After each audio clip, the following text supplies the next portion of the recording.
So, John Cena's on his whole run with his, final uh year in wrestling. Yeah. And matter of fact, they was actually in Tulsa, Oklahoma yesterday, which I did not know. But the boy CM Punk came out there and got them boys hyped up doing the OKC chant for the Thunder. So I thought that was pretty cool. And recently, and so John Cena's been taking on different opponents. Is I like how they kind of mixing in people that have kind of been from his past and stuff like that. Like him and Randy Orton had a fight. Of course, he won the belt from Cody. But then they did an interesting thing. They did some angle where our truth kind of interfered, and he ended up having a fight with John Cena, which was cool because he was like doing this whole John Cena's my childhood hero, and he even had the merch that said uh Truth Cena or something to that effect, but it had him on the shirt instead of John Cena. So he was dressed like Cena and everything. And then they done let the boy R Truth go.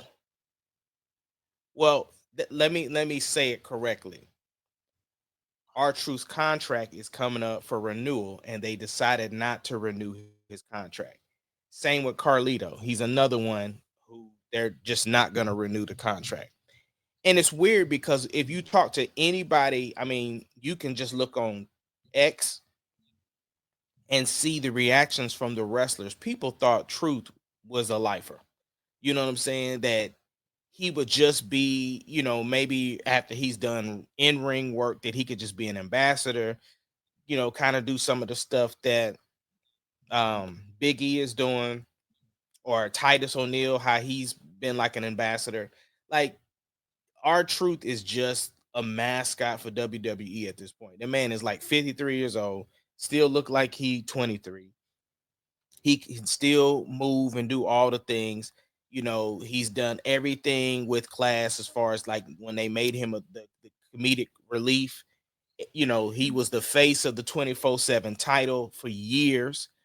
Um, it's just, yeah, for them to just, I can understand, and I get it. Maybe they was like, listen, we can't insult this man by offering him a lower deal.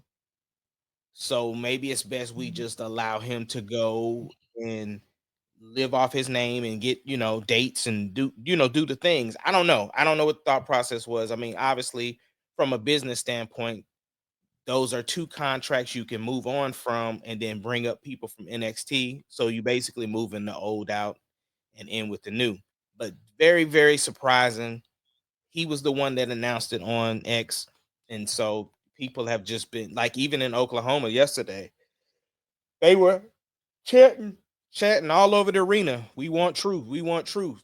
And so yeah, man, kind of a bummer that somebody like that beloved, and somebody who was a consummate professional with everything that he was given, and then they just decided not to up and renew his contract. And apparently, of course, they started digging into things. It's not like a TKO firing. It's one of those that Triple H actually had some say in not renewing the contract. And so everybody's like, ugh, that's that big stain on the boy Trip.